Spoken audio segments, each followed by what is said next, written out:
میرے آقا کی شان وہ شان ہے کہ ہر کوئی اس کو بیان نہیں کر سکتا، کہ جس کو قرآن وَرَفَعْنَا لَكَ ذِكْرَكَ کہے، وَالشَّمْسِ وَالضُّحَىٰ کہے، رحمت للعالمین کہے، یاسین و طٰہٰ کہے، الم نشرح لک صدرک کہا جائے، اس کی شان، اس کی رفعت، اس کی بلندی دنیا کا زمین پہ رہنے والا انسان بیان نہیں کر سکتا، کیونکہ ان کی عظمت اور ان کی شان قرآن نے بیان کی ہے، رب ذوالجلال نے۔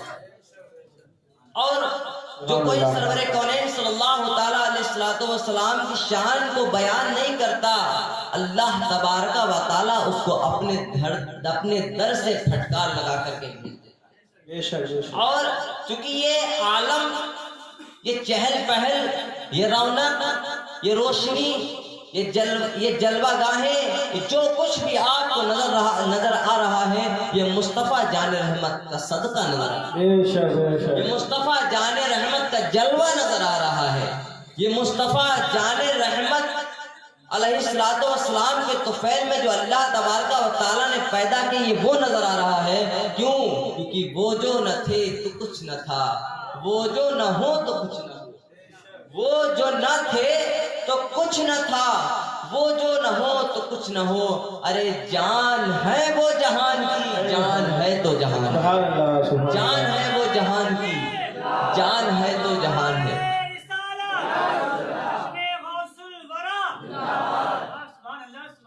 اعلیٰ حضرت فرماتے ہیں، واہ کیا مرتبہ،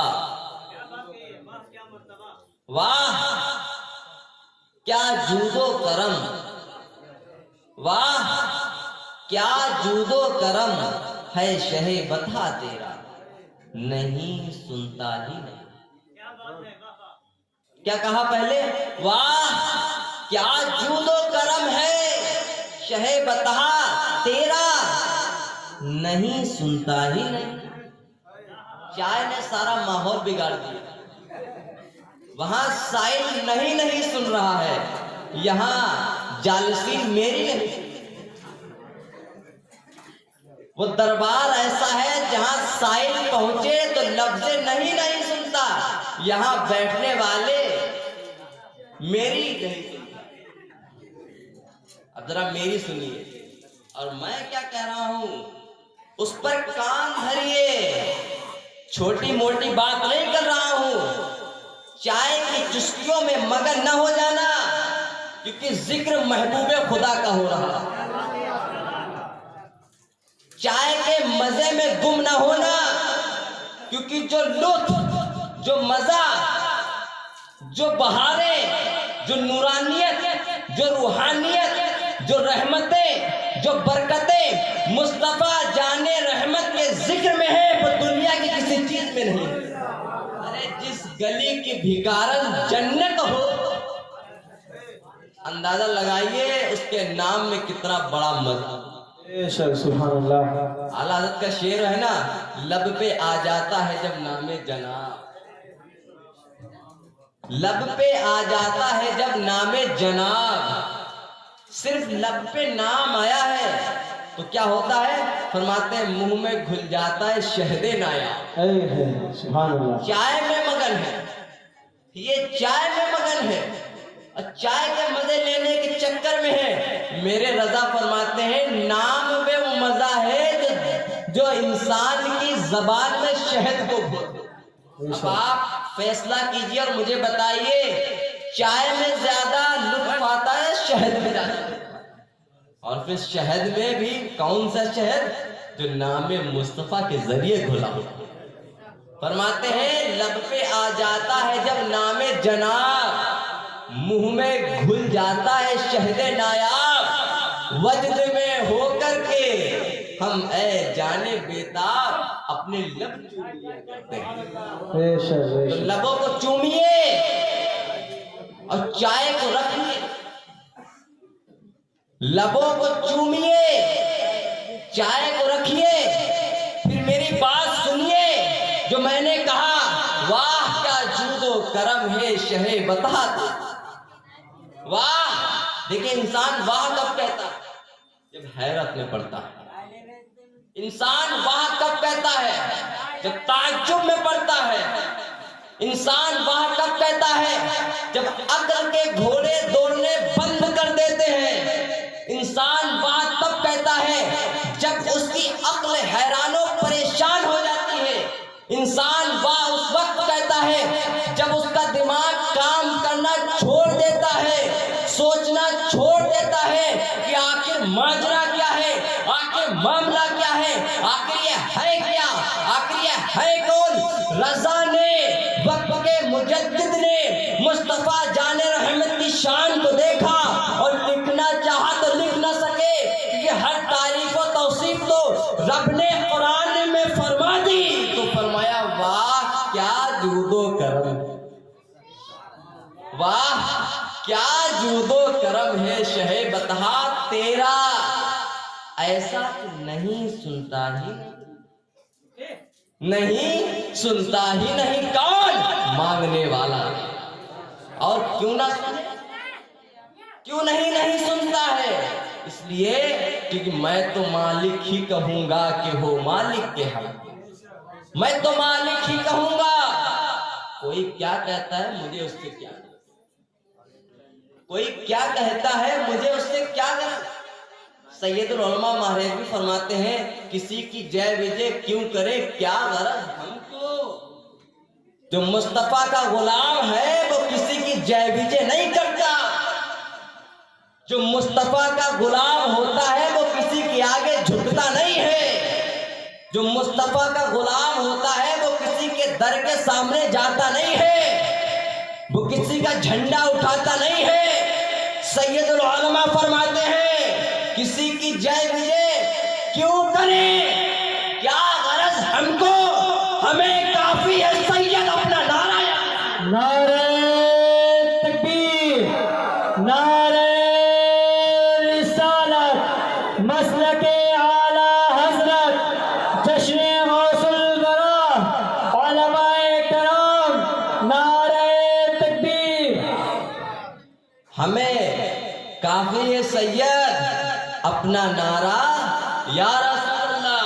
تو ہمیں تو بس یا رسول اللہ کہنے سے مطلب ہے. کوئی سرکار کو کیا کہتا ہے کہے، اسے پتہ چلے گا محشر کے میدان میں کہ جو سرکار کو اپنی طرح بشر کہتے تھے ان کا عالم کیا ہوگا، ان کا حشر کیا ہوگا، وہ کس کی صف میں ہوں گے.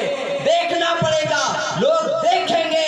جو لوگ سرکار کی شان میں گستاخیاں کرتے ہیں وہ نمرود کی صف میں ہوں گے، وہ نمرود کی صف میں ہوں گے، وہ فرعون کی صف میں ہوں گے، وہ حجاج کی صف میں ہوں گے. لیکن جو مصطفیٰ کا غلام ہوگا وہ غوث اعظم کے دامن میں، غوث اعظم کے دامن میں ہوگا، مصطفیٰ جان رحمت کے دامن میں ہوگا. تو کوئی کیا کہتے ہیں مجھے مطلب نہیں ہے، میں تو مالک ہی کہوں گا، میں تو مالک ہی کہوں گا کہ ہو مالک کے حبیب یعنی محبوب محب میں نہیں میرا تیرا.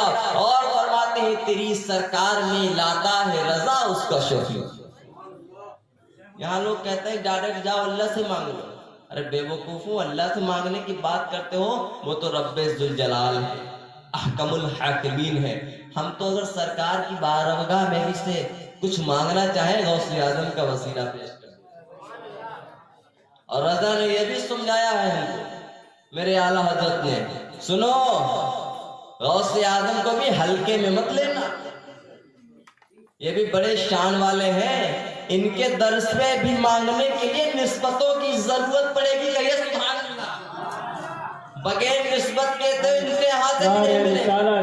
مسلک اعلی حضرت، مسلک اعلی حضرت شہنواز قادری صاحب قبلہ، نعرہ تکبیر، نعرہ رسالت. ماشاءاللہ ہمارے شہنواز بھائی کلیابی جلوہ فرما ہو گئے ہیں، بڑا اچھا پڑھتے ہیں اور بڑے اچھے ترنم کے مالک ہیں. ہماری ان کی ملاقات ہوتی رہتی ہے اور یہ بڑی ہم سے محبت بھی فرماتے ہیں ماشاءاللہ.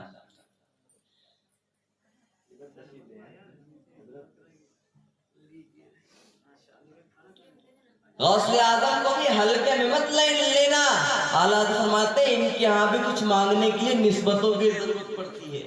اب اعلیٰ حضرت کا یہ شعر سنیے اور عقیدے کو مضبوط کیجیے. فرماتے ہیں تیری سرکار میں یا رسول اللہ، تیری سرکار لاتا ہے رضا اس کو شفیع جو میرا غوث ہے اور لاڈلا بیٹا تیرا. اور غوث اعظم ہے کون سنو تو فرماتے ہیں واہ. دیکھیے وہاں بھی واہ کہا اور یہاں بھی پتا چلا کہ اعلیٰ حضرت دونوں ہی جگہ حیرت و تعجب. تو فرمایا واہ کیا مرتبہ اے غوث ہے بالا تیرا. واہ کیا مرتبہ اے غوث ہے بالا تیرا. ارے اونچے اونچوں کے سروں سے قدم اعلیٰ تیرا. سر بھلا کیا کوئی جانے کہ ہے کیسا تیرا. سر بھلا کیا کوئی جانے کہ ہے کیسا تیرا. سنو اولیاء ملتے ہیں آتے. کیسا کیسا ہے تلوار. اولیاء ملتے ہیں آ کے وہ ہے تلوا تیرا. اور کیا دبے جس پہ حمایت کا ہو پنجہ تیرا. کیوں ڈرے جب غوث اعظم کی پشت پناہی ہو. کیوں ڈرے جب غوث اعظم کا فیضان ہو. کیوں ڈرے جب غوث اعظم کی نظر عنایت ہو. یہ کوئی عام شخصیت تو ہے نہیں. یہ تو وہ ہے جو مردوں کو زندہ کرتے ہیں. یہ تو وہ ہے جو 12 سال کی ڈوبی ہوئی ناؤ کو نکالتے ہیں. یہ تو وہ ہے کہ اگر ان کے مرید بھون میں پھنسے تو ہاتھ ڈال کر کے نکالتے ہیں. یہ تو وہ ہے جن کے در سے ولایت بڑھتی ہے. یہ تو وہ ہے جن کے در سے قطبیت بڑھتی ہے. یہ تو وہ ہے جن کے در سے غوثیت بڑھتی ہے. یہ تو وہ ہے جن کے در سے افضالیت بڑھتی ہے.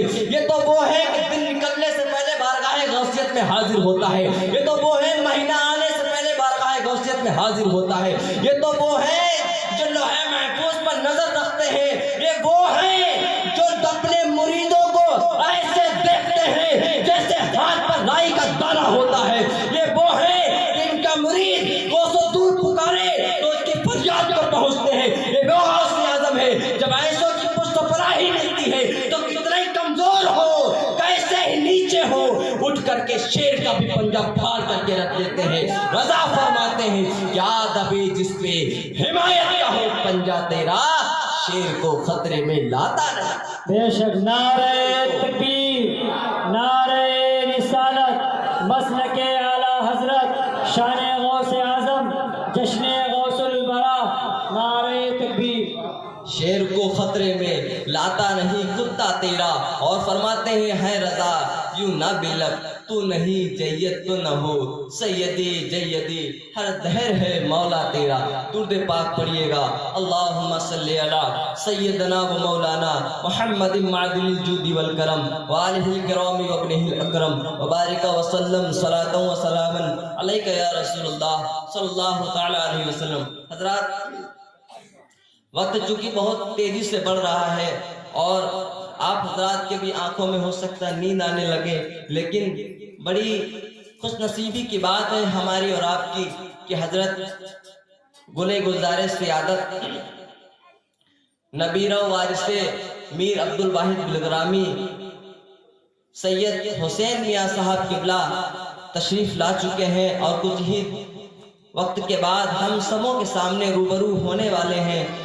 یہ ہمارے لیے بڑی خوش نصیبی کی بات ہے کہ ان کی زیارت ہمارے لیے باعث برکت ہمارے لیے باعث رحمت بھی ہے. سیدوں کی تعظیم تو ہمیں اعلیٰ حضرت نے سکھائی ہے. وہ فرماتے ہیں تیری نسل پاک میں ہے بچہ بچہ نور. کیا فرمایا؟ تیری نسل پاک میں ہے بچہ بچہ نور کا. بچہ بچہ سرکار کی نسل جو جاری ہوئی حضرت فاطمہ سے امام حسنین کریمین سے. اب جو بھی ان کی اولاد میں تک قیامت تک آئے گا وہ نور ہی بن کر کے. تبھی تو اعلیٰ حضرت فرمایا سید فاسق ہی کیوں نہ ہو اس کی تعظیم واجب ہے. اور پھر یہ تو بڑی شان والے ہیں. یہ کوئی لوکل سید نہیں ہے, یہ ٹناٹن والے سید ہیں. سمجھ رہے ٹناٹن والے کون سے والے؟ ایسے ہیں کہ تیری نسل پاک میں ہے بچہ بچہ نور کا. تو ہے عین نور تیرا سب گھرانہ نور. تو ہے عین نور تیرا سب گھرانہ نور کا. ایسے سید صاحب ہمارے درمیان جلوہ فرما ہے. تو میں اپنے وقت کو سمیٹتا ہوں اور جو میں نے آیت کریمہ تلاوت کی کچھ ہی دیر کے لیے اس پر روشنی ڈالنا چاہتا ہوں. رب تبارک و تعالیٰ قرآن مقدس میں ارشاد فرماتا ہے المال والبنون زینت الحیات الدنیا، یعنی مال اور اولاد یہ دنیا کی زینتیں ہیں. آج ہم اور آپ جس چیز پر مرتے ہیں یہی دو چیزیں ہیں، ایک مال کی طرف دوڑتے ہیں، ایک اولاد کی طرف دوڑتے ہیں. آپ کسی سے پوچھئے اگر اسے دنیا میں سب سے زیادہ کسی چیز سے محبت ہے تو مال و دولت سے ہے، یا اگر کسی چیز سے محبت ہے تو اپنی اولاد سے ہے. اگر آپ کسی انسان کا مال چھین کر کے دیکھیے، کسی انسان کا مال لے کر کے دیکھیے اور اس کا مال واپس نہ کیجیے، وہ آپ کو مارنے کی کوشش کرے گا، آپ کو پریشان کرنے کی کوشش کرے گا. انسان دنیا میں مال سے محبت کرتا ہے اور اپنی اولاد سے محبت کرتا ہے. آپ کسی کے بچے کو مار کر کے دیکھیے، آپ کسی بچے کے گھسوٹ کر کے دیکھیے، آپ کسی کے بچے کو تکلیف دے کر کے دیکھیے، وہ آپ سے نفرت کرنے لگے گا،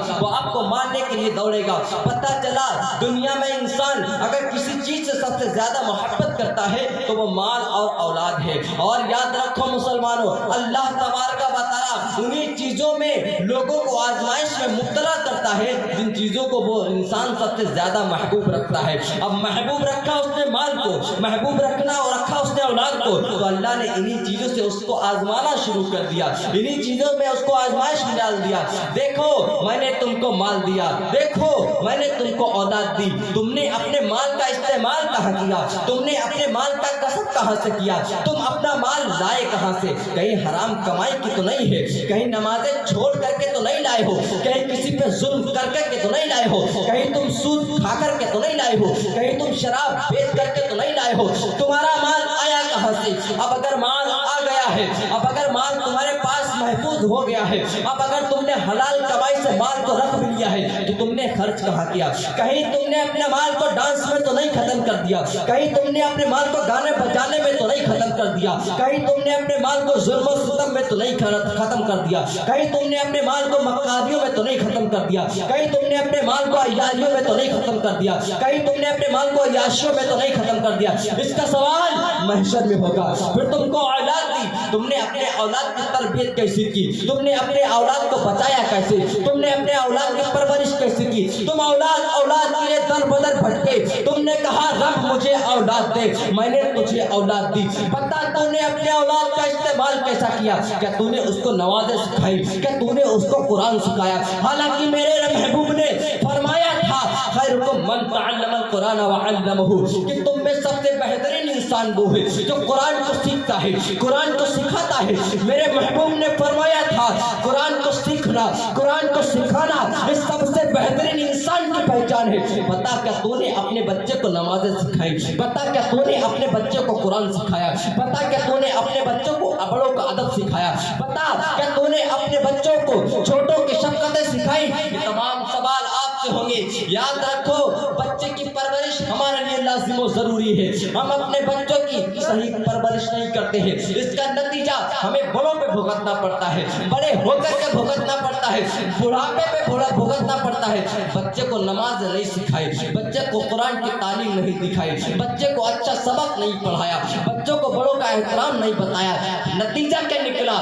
نتیجہ یہ نکلا اس نے بڑوں کو گالیاں دینا شروع کر دی، اس نے نمازوں کو ترک کرنا شروع کر دیا، اس نے ظلم و ستم شروع کیا. اب جب ظلم و ستم کیا، نمازوں سے دور ہوا، نورانیت قلب اس کے قلب سے نکل گئی. اب وہ باپ پر بھی ظلم کر رہا ہے، باپ کو بھی گالیاں دے رہا ہے، باپ کو دھکے مار کر کے نکال رہا ہے. لیکن اگر ہم نے اپنے بچے کو اچھی تربیت دی ہوتی تو ایسا نہیں ہوتا. کیوں؟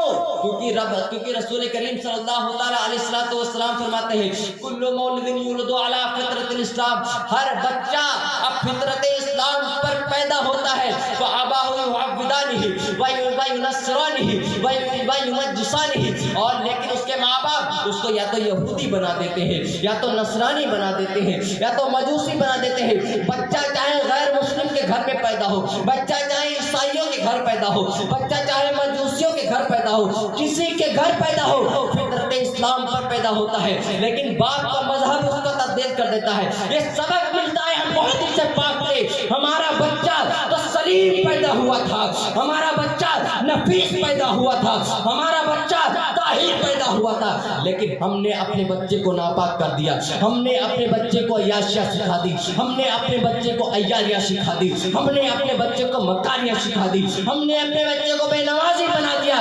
یاد رکھو مسلمانوں, کل بروز محشر تم رب کے حضور حاضر ہوگے. اس وقت تم سے سوال کیا جائے گا, مجھے بتاؤ ذرا تم اس وقت اپنے رب ذوالجلال کے سامنے کیا جواب دو گے؟ رب تم سے پوچھے گا, بتاؤ میں نے تمہارے بچے کو سالم پیدا کیا, میں نے تمہارے بچے کو طاہر پیدا کیا, کیا تم نے اس کو طاہر ہی رکھا؟ کیا تم نے اس کو سالم ہی رکھا؟ کیا تم نے اس کو نمازی ہی رکھا؟ کیا تم نے اس کو قرآن کی تعلیم سکھائی؟ کیا تم نے اس کو بڑوں کا ادب سکھایا؟ کیا تم نے سکھایا؟ بیٹا مرتے مر جانا. جس طریقے سے غوث اعظم کی ماں نے غوث اعظم کو تنبیہ کی تھی, بیٹا کسی حال میں جھوٹ نہ بولنا. کیا تم نے اپنے بچوں کو یہ درس دیا تھا؟ کیا جس طریقے سے بایزید بسطامی نے اپنی ماں کی خدمت کی تھی, کیا تم نے اپنے بچوں کو یہ سبق سکھایا تھا؟ کیا تم نے اویس قرنی کی وہ تعلیم دی تھی کہ اپنی ماں کی خدمت میں رہے لیکن سرکار کے دیدار کو مدینہ نہ گئے؟ کیا تم نے روزہ غریب نواز کی تعلیم سکھائی؟ کیا تم نے غوث اعظم کی تعلیم سکھائی؟ کیا تم نے نظام الدین اولیاء کی تعلیم سکھائی؟ کیا تم نے صابر پاک کی تعلیم سکھائی؟ کیا تم نے اعلیٰ حضرت کی تعلیم سکھائی؟ کیا تم نے مفتی اعظم ہند کی تعلیم سکھائی؟ ارے جس کی مریدی کا پٹا گلے میں ڈالا, کیا تاج الشریعہ کی تعلیم سکھائی؟ مہریرا کے برکاتیوں کی تعلیم سکھائی؟ اس وقت تمہارے پاس مسلمانوں کوئی جواب نہ ہوگا. یاد رکھو ہر انسان کا عقیدہ ہے, ہر انسان کا بھروسہ ہے, قرآن کا کھلا پیغام ہے, کل نفس ذائقۃ الموت, ہر انسان کو موت کا مزہ چکھنا ہے. آج نہیں تو کل ہم کو بھی جانا ہے. کب کس کی موت ہو جائے کسی کو کوئی پتہ نہیں. آج ہم مل رہے ہیں, کل ہم میں سے کون رخصت ہو جائے گا ہمیں اس کا اندازہ نہیں ہے, ہمیں معلومات نہیں ہے. یاد رکھو مسلمانوں, اس سے پہلے کہ ہماری نمازیں پڑھا دی جائے, موت آ کر کے اپنے آغوش میں لے لے, ہوش کے ناخن لو, رب کی بارگاہ میں سجدہ ریز ہو جاؤ, اپنے بچوں کی تربیت درست کر لو, اپنے بچوں کی تعلیمات کو درست کر لو. تم دنیا میں بھی کامیاب ہو جاؤ گے, آخرت میں بھی کامیاب ہو جاؤ گے. اور آخری پیغام یہ میرے پاس سے لے کر کے جاؤ, مرتے مر جانا, مسلک اعلیٰ حضرت کو مت چھوڑنا, کیونکہ یہ راہ وہ راہ ہے جو تم کو راہ نجات تک لے جائے گی, مدینہ سے لے جا کر کے جوڑ دے گی, اور یہی نجات کا راستہ ہوگا. اور جب مسلک اعلیٰ حضرت کا دامن تمہارے ہاتھوں میں ہوگا, یہی مسلک کل بروز محشر میں ہم کو مصطفیٰ جان رحمت کے دامن میں لے جائے گا, غوث اعظم کے دامن میں لے جائے گا. اور قادری پٹا مسلک اعلیٰ حضرت کا مسلک جب ہمارے گلے میں ہوگا اور ہم سرکار غوث اعظم کے دامن میں چھپیں گے, تو مصطفیٰ جان رحمت غوث اعظم کے طفیل میں ہم کو بھی جنت میں لے جائیں گے, ہماری بھی شفاعت فرمائیں گے. اللہ تعالی ہم سبوں کو نیکی کی توفیق عطا فرمائے, سرکار غوث اعظم کا فیضان نصیب فرمائے, مصطفیٰ جان رحمت کا عشق اور ان کی غلامی نصیب فرمائے, ان کے عشق میں من مٹنے کی توفیق نصیب فرمائے. استغفر اللہ ربی من کل ذنب واتوب الیہ وما علینا الا البلاغ. السلام علیکم ورحمۃ